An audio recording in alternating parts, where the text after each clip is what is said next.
Ndabaye ikaze inshuti namwe bagenzi ba Radio Peace FM ijwi ryo gwaruka.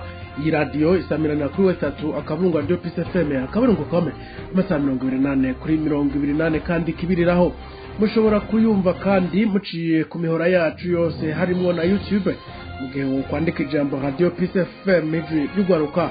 Turi kwigenekezo rya 27 Munyonyo umwaka 2024. Amakuru tubateguriye akaba hanini ashamikiye kuri zino ngingo nkuru. Ibyo muhari ugwanya leta y'u Burundi ukoresheje umuhetorede tabara uheruka gushikiriza biramaganwa n'igisirikare c'u Burundi nk'uko biri mu itangazo leta yacisohora. Mu ntara ya Cibitoke naho abanywanyi babiri bahoze ari abo mu mugambwe MS mu nyuma bakinjira mu mugambwe uri ku butegetsi CNDD-FDD baheruka kuburirwa irengero bashobora no kuba baramaze kugandagurwa kuko imiryango yabo ivuga ko ifite impungenge. Nayo urunanirwa amashirahamwe haranira agateka k'impunzi CBDH Vikare baraye barungikiye urwandiko mukuru w'igihugu ca Kenya Samuel William Ruto bamusaba kureka gukwega amaguru mu gutanga ubuhungiro ku barundi bitura ico gihugu. Amakuru twabateguriye saya gusa tubafitiye n'ayandi avugwa mu bindi bisata. Kumana na jewe Jofrida Karangwa ngiranda yabashigirize abandi ko ndafashwa mu buhinga bw'ivyuma na Yves Irakoze. Kaze mwese mwidonido.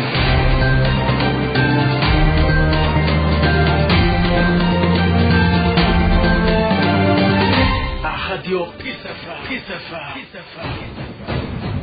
Mwaramutse neza Mari. Mwaramutse Yohani, kandi kazurisa. Narumviye tuvugwa mu bikorwa bijanye n'agateka kazina muntu. Eka mbere n'ibijanye n'amabi afatiye ku gitsina. Wo bimbwira ido nido. Ibyo wumvize n'ukuri. Ugihohoterwa rifatiye ku gitsina nugonye agateka kazina muntu bikomeye cyane. Dusaba abategetsi b'u Burundi kugwanya kudahana ayo mabi mu gushangungira amategeko avuga ivyerekeye guhasha abafatiye ku gitsina. Kugira ngo abakora ayo mabi bashirwe imanza bongere bahanwe hisunzwe amategeko.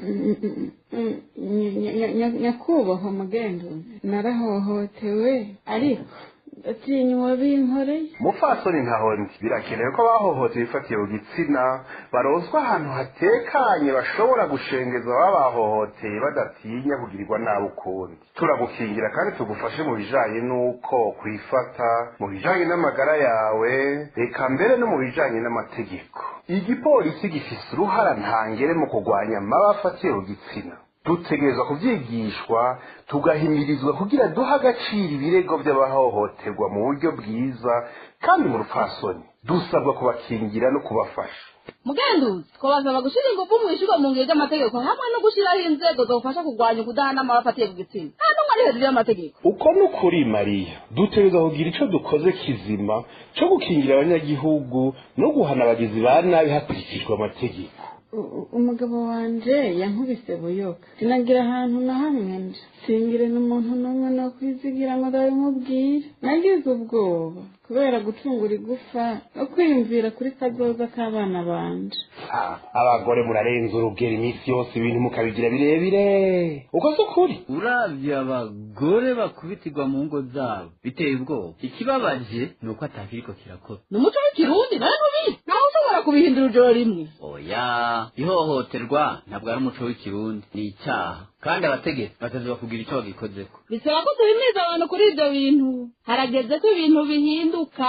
Hari ikihohoterwa rifatiye ku gitsina. Dusaba ubutungane ku bahohotewe. Hari ikihohoterwa rifatiye ku gitsina. Dusaba ubutungane ku bahohotewe. Turumva akababaro kanyu n'ishava aho biva. Leta yariyemeje kurwanya aho karanda. Amategeko tugiye kuyakomeza cyane. Twigisha abajejwe umutekano hanyuma dushireho n'ibigo byo kwakira abahohotewe. Nukuri turakeneye gukingirwa no kubahirizwa n'ubutungane. Iby'ihohoterwa rifatiye ku gitsina bitegerezwa guhagarara. Amabi afatiye ku gitsina ntazosubira kuvugwa mu gihugu. Uwuzofatwa muri ico caha azohanwa bimwe by'akarorero. Twese hamwe twubaka Burundi aho umukenyezi wese yumva atekaniwe kandi yubashwe. Ako ni akamo k'ishirahamwe Tourna la Page Burundi rifagikanije na Radio Peace FM ijwi ry'ugwaruka. Amakuru tuyahere mu bijanye n'ubutungane. Hari abariko barakwega amaguru mu gushira mu ngiro ingingo y'umukuru w'igihugu c'u Burundi Evariste Ndayishimiye yo gutezurira abanyororo. Jean-Marie Shimirimana arongoye ishirahamwe Ntabariza akaba yabishikirije mu kiganiro n'abamenyesha makuru hari ku munsi w'ejo w'igenekezo rya 26 Munyonyo uyu mwaka. ku banyororo 5,442 bitezwe kurekurwa mu gihugu cose ku ngingo y'umukuru w'igihugu.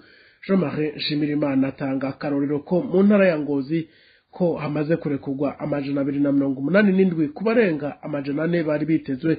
Imuyinga naho ni 123 ku 340 bari bitezwe. Ivyo biruko mu gihe mu kiringo umukuru w'igihugu yatanze cindwi zibiri kizorangira kwigenekezo rya 28 Munyonyo uyu mwaka.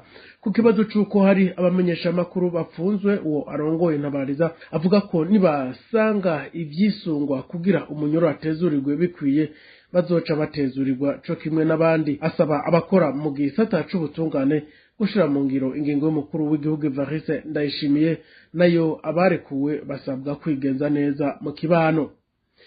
Ngaho muri ico gisata nyene mu ndwi iheze urunani rw'amashirahamwe haranira agateka kazina muntu CBDH yarasohoye urwandiko aho yakenguruka ingingo yo kurekura Emilienne Sibomana yarafunzwe yagirizwa kuba yarashize ahabona amabi akogwa n'uwitwara ishure Chris Wado Gitega. Kurikira Erari Nibizi atwara urunani. Aho twumviye yuko mugenzi wacu Emilienne Sibomana yabohowe yasohowe prison ya Gitega, urunani rw'amashirahamwe aharanira agateka kazina muntu mu Burundi CBDH twasohoye itangazo. Ubutumwa buri mu iryo tangazo nuko twashatse guserura umunezero yuko yapfunguwe. Ni intsinzi cyane kuri we no ku baharanira agateka kazina muntu. Ikindi naco nuko twashatse kumuha ingufu, kumutera intege turavye ubutwari yakoresheje no kwihangana cyane muri ibihe bigoye yabayemwo. Ariko na cane dushaka kuha intege umucamanza yakomeye yubahije umwuga, ibanga ry'ubucamanza yarafise yabikoze mu gihe kitoroshe, harimo iterabwoba ryinshi bashaka umuhinduza ingingo ariko yanse kwivuguruza. Tukamushimira yuko yakoresheje ubuhinga n'ubuntu kugira ngo yemere ashikirize urubanza uko rwari ruri kose aruce, naho hari harimo ibintu biteye ubwoba. Tukongera tugatera intege tunashimira abashingwamanza bayiwe bayimiriye kuko nabo nyene ntibakoze mu bihe byoroshe. Hama tuvuga tuti abashingwamanza nabo nyene bobandanya bubahiriza ibanga ryabo kugira ngo ntihagire ikintu na gitoya kiza kibakanga kibabuza kubandanya kushigikira umuntu yabatakambiye naho byo bitoroshe. Ariko rero turaheza tukibutsa ibi intambamyi z'amazikika mu bikorwa by'abahanira agateka kazina muntu iyo bariko barakora akazi kabo. Izo ntambamyi kenshi ni intambamyi zibabuza kurwanya kudahana, ni intambamyi zibabuza kurwanira ubutungane, zibabuza kurwanira ukuri. Tukazibutsa yuko izo ntambamyi zihari kandi ko kurekurwa kwa Emilienne Sibomana bitotwibagiza izo ntambamyi kuko nizo zatumye anamara iyo myaka yose, ayo mezi yose muri prison. Tukongera tugahamagarira leta y'u Burundi yuko yokora izo ntambamyi mu nzira, yuko leta y'u Burundi yoshiraho ibisata n'amategeko aheza agakingira abaharanira agateka kazina muntu, abo n'abamenyesha makuru, abo n'abatwara amasendika, bakorera mu masendika. Baratabara igihugu cane, ariko mu gihe bariko baratabara baharanira agateka kazina muntu bahorana n'ingorane nyinshi zihava zigaca intege abandi babona amakuba bariko baracamwo. Tugasaba rero leta yuko yoshiraho amategeko n'inzego zikingira abaharanira agateka kazina muntu na bamwe batabaza, kugira ngo ntihagire umuntu umwe ashobora kwitwaza ibikorwa bakoze kugira ngo aheze abahohotere, aheze abaca intege cyangwa abakorera ikibi icyo ari cyo cyose. Erari Nibizi agasaba leta y'u Burundi kwitwararika abana bari mu mashure kugira ntihabe ingendo zo kubashurashuza. Leta ikwiye gushiraho n'amategeko akomeye yo gukingira agateka k'abana. N'ubunyene tumutegabere. Tukongera tugahamagara leta tuyisaba yuko yoheza igakomeza inzego n'amategeko akingira agateka k'abana, kugira ngo abana bari mu mashure bareke gushurashuzwa. Urumva rero hatabonetse inzego zikingira abo bana, izihari nazo zigakomezwa, abo bana rero bazoguma bari mu bihe bitoroshe, kandi ubu nawe uriko arabatabariza usanga nawe aca ahura n'intambamyi nyinshi. Tugasaba rero leta y'u Burundi yuko yokomeza izo nzego, ikongera igafata ingingo zikomeye zo gufasha abo bana bahuye n'ivyo vyago vyo gushurashuzwa mu mashure. Aho urumva hacajamwo n'ivyo gukarira cane umuntu uwo ari we wese, yaba umurezi, umuntu uwo ari we wese ariko arabangamira agateka k'abana hamwe n'ubuntu bwabo. Tukongera tugahamagarira ubutungane bw'u Burundi ko bwokora bwigenga. Amategeko arahari, nibwo nyene bukwiye kwiyambika umutamana w'iteka, bukaba ko ku ubutungane bwa bose bugwanya uko akarenganyo, bugahana bene gukora amakosa, hama kandi bukagwanya kudahana, kuko mu gihe boguma bahendahenda abakoze amabi, abatakoze amabi nabo batabaje akaba ari bo baja guhanwa, igihugu cokononekara kuruta uko tubibona ubu. Ari ico gituma tubahamagarira yuko bokora bigenga, batatinya umusunikano bashobora gukorerwa n'abafise ingufu bibaza ko bazirusha leta. Bakoze bigenga niho n'Uburundi bworonka amahoro hamwe n'abarundi bose. Turahamagarira rero n'abaharanira agateka kazina muntu yuko aho bari hose bobandanya, tubateye intege tubasaba yuko babandanya baharanira agateka kazina muntu, babandanya bahimiriza, bigisha guhera ku bategetsi, bigisha n'abanyagihugu bose, kugira ngo umwe wese ahari akingira agateka kazina muntu, yongera akingire abaharanira agateka kazina muntu, ntihagire uharanira agateka kazina muntu agwa mu mporero. Tukongera tukabahamagarira yuko abantu bo mu mashirahamwe yigenga boshigikira ibikorwa byose bija gufasha kugira ngo abaharanira agateka kazina muntu babandanye batohoza, bongera biyamiriza ibikorwa byose by'akarenganyo, ibikorwa byose bihohotera agateka kazina muntu, kugira ngo ubutungane buhabe, hama kandi ntihagire icaha kigenda kidahanywa. Wakaba yari Erari Nibizi atwara urunani rw'abashirahamwe aharanira agateka kazina muntu mu Burundi CBDH. Amakuru y'umutekano, igisirikare c'u Burundi gitera utwatsi biheruka gushikirizwa n'umuhari Red Tabara, aho uwo muhari uheruka kwemeza ko mu ntambara ziheruka kuwuhuza n'igisirikare c'u Burundi ku butaka bwa Repubulika Iharanira Rusangi ya Kongo, Red Tabara yakubise hababaza ingabo z'u Burundi mu ntara ya Kivu y'ubumanuko bw'ico gihugu.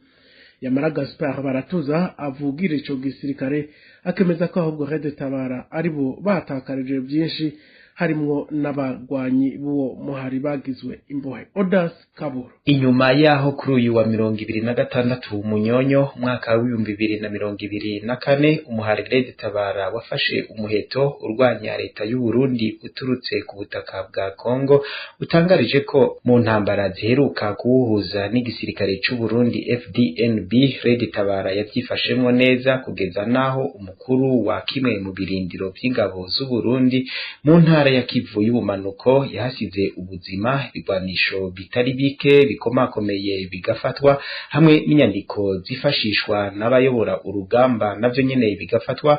General de Brigade Gaspard Baratuza avugira igisirikare c'u Burundi atera utwatsi byashikirijwe n'umuhara Red Tabara ko atakuri kurimo, ahubwo ko ingabo avugira arizo zakoze birashimwa, kandi ko Red Tabara bazi neza ivyabashikiye. Kubwiwe Red Tabara ikaba iriko yiyitirira intsinzi atari yabo nkuko bama babigenza. Uwo muvugizi w'igisirikare c'u Burundi FDNB yabandanije amenyesha ko abarwanyi b'umuhara Red Tabara batari bake bahasize ubuzima, abandi nabo bahitamwo kwishira mu minwe yabo bari bahanganye. Mbere mu misi ya vuba bazerekanwa ku mugaragaro, agasaba n'abasigaye gushira ibigwanisho hasi ahubwo basabe uburyo botahukanwamwo nkuko bamwe mu bagwanyi b'umuhari FNL irongowe na Colonel Colonel Nzabampema baheruka kubigira.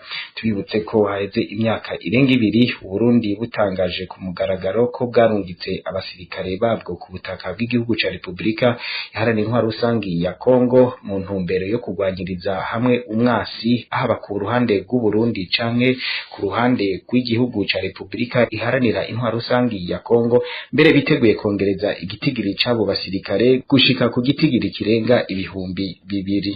Odas Kaburo ndagukengurukire. Mu ntara ya Cibitoke abahoze ari abanywanyi ba MSD babiri ntibazwi irengero inyuma yo kunyuruzwa n'igendereza. Abo bahoze ari abanywanyi b'uwo mugambwe MSD tutavuga rumwe n'ubutegetsi bwa Ndayishimiye babiri bari barinjiye mu mugambwe CNDD FDD banyurujwe mu kwezi kwa Nzero na Munyonyo guheze, nkuko bivugwa n'ababa muri komine Mabayi mu ntara ya Cibitoke. Abo bagabo babiri banyurujwe n'abakozi b'ibiro bikuru by'iperereza CNR. Imiryango yabo bantu babiri isaba bajejwe intwaro kubafasha kubaronka. Claudine Ndayishimiye arabandanya n'inkuru. Mwabo banyuruje uwa mbere yaburi birengero ni Isidore Sibomana, se w'abana 6. Uwo muforoma akaba narongoye ivuriro rito ya Nyarusebeyi mu gace ka Butahana muri komine ya Mabayi. Yanyuruje ku wa 18 Nzero nk'isaha 4 z'ijoro. Igihe vyaba yari karasangira agacupa na bagenzi biwe mu nzu y'uburiro iri hafi y'inyubako y'intara. Umuntu yiboneye bw'igihe yanyuruza avuga ko yatwawe n'abakozi b'ibiro vy'igendereza ry'igihugu bambaye impuzu z'igipolisi. Bamurije mu modokari ifise ibiyo bitabona. Isidore Sibomana yinjiye mu mugambo uri ku butegetsi inyuma ya gatoyi y'uruhagarara rw'umwaka wa 2015 watewe n'ikiringo c'umuhisi umukuru w'igihugu Petero Nkurunziza muri uwo mwaka nyene kugira ngo ashobore kubaho, nkuko bivugwa n'amasoko yegereye iyo dossier. Wa kabiri ni Christophe Niyimporera atazigwa Kibada, uwo mwigisha wo mw'ishure ryisumbuye ryo ku Gasarabuye Imabayi yanyuruje igihe yari ari muri hoteli y'umupolisi Colonel Jerome Ntibibogora, avugwa mu bikorwa byinshi byo guhohotera no kwica abatavuga rumwe n'ubutegetsi. Arongoye igipolisi mu karere kagizwe n'intara z'ubumanuko. Iyo hoteli yiwe iri ku mugwa mukuru w'intara ya Cibitoki. Ivyo vyabaye mu gicugu co kuwa 9 Munyonyo, co kimwe n'uwo bari kumwe. Abagabo bambaye impuzu z'igipolisi nibo bamunyuruje, babanje kumukubagura. N'Imporera nawe nyene bamujanye mu modoka ifise ibiyo bitabona. Amasoko yegereye iyi dossier yemeza ko abantu babiri bahoze ari abatavuga rumwe n'ubutegetsi banyuje n'abakozi b'igisata cy'igihugu c'iperereza bafatikanije n'imbonerakure abanywanyi b'umuhari w'ugwaruka rwa CNDD FDD. Imiryango yabo ivuga ko babarondere mu busho bwose buzwi barabura. Jeanne Izomporera, umuyobozi wa komine ya Mabayi, yemera ko yituwe n'imiryango y'abo bagabo babiri babuzwe irengero. Uwo mukenyezi asaba barongoye gukora ibishoboka byose kugira ngo abo bagabo babiri baboneke. Umwe mu ndongozi zo muri ako gace adashima ko mwidondoro wiwe umenyekana, yemeza ko amahirwe yo kubasanga bakiri bazima ari make cyane. Umuhari MSD Mouvement pour la Solidarité et la Démocratie wahagaritswe mu Burundi kuva muri Ndamukiza umwaka wa 2017. Umukuru wawo Alexis Nduhije yahora ari umunyamakuru ubu ari mu buhungiro, akekwa ko afise uruhare mu ishingwa ry'umuhari Tabara, umuhari w'abitwaje ibigwanisho bakomoka mu Burundi ucumbitse muri Nord Kivu, ukaba uri ku rutonde rwa leta y'u Burundi rw'imigwi y'iterabwoba. Alexis Nduhije yamayiyamirije ivyo yagirizwa. Naho Claudine Ndayishimiye ndagukengurukire. Mu gihe mu Burundi himirije igihe c'amatora, ugwaruka ruriko rurakoresha cane imbuga ngurukana bumenyi ituma rushobora kugira ico ruvuze ku makuru abariko arahaca, naho inkuru nyinshi zihaca ziba atarizo canke zidatojwe neza. Byashikirijwe na Thierry Kitamoya yari yaserukiye umushikiranganje mu byo bujeje harimwo kumenyesha amakuru mu gihe hahimbazwa indwi yahariwe kumenyesha amakuru nuko ibimenyesha amakuru bikora. Nayo Serge Banyimbe yaserukiye UNESCO avuga ko ubwenge ndemano ari byo artificial intelligence bukoresha cane muri kino gihe bugwiza amakuru atariyo desinformation. Asaba abakoresha imbuga kwisunga kumenyesha amakuru azwi kandi atojwe neza.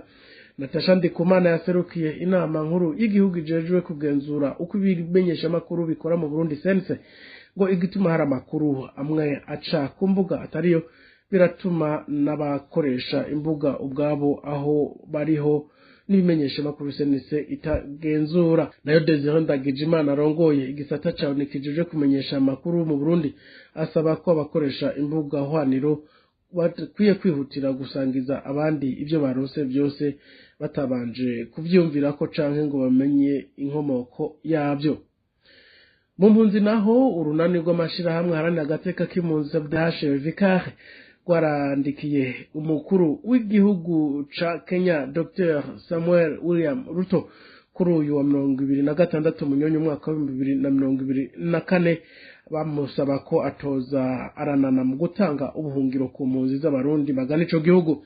Kurikira Pasteur Jean Bosco Vyizigiro avugira urwo runani. Muri CBDH Vikare twandikiye ikete perezida wa Kenya aho twamwereka impungenge za CBDH Vikare ku myitwarire y'abakozi ba immigration mu kwima ubuhungiro abarundi cyane cyane abahunze impamvu za politike kandi bashingiye ku binyoma.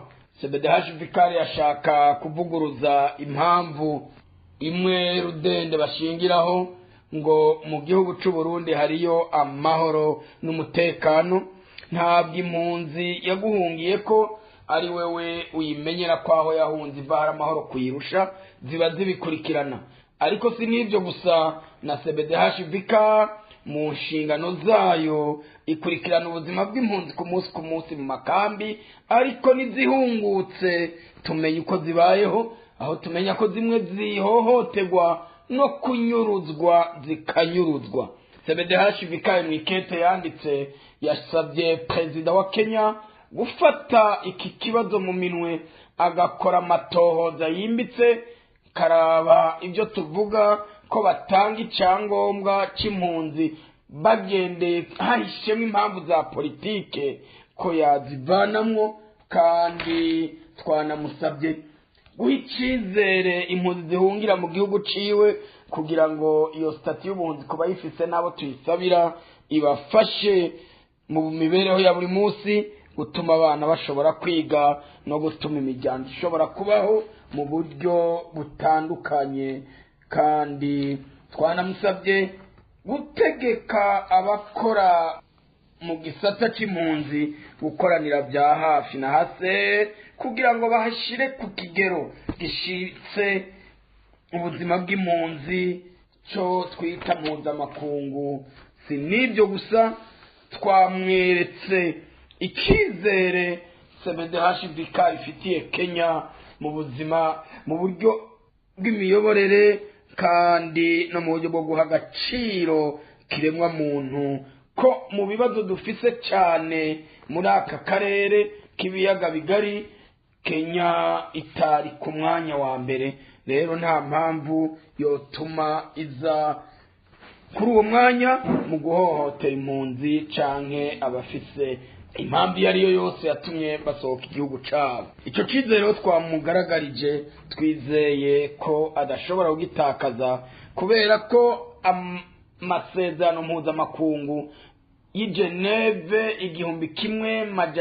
1951 ntiyemerera igihugu na kimwe kwirukana impunzi zagihungiyemwo, cane cane kuzisubiza iwabo ku nguvu.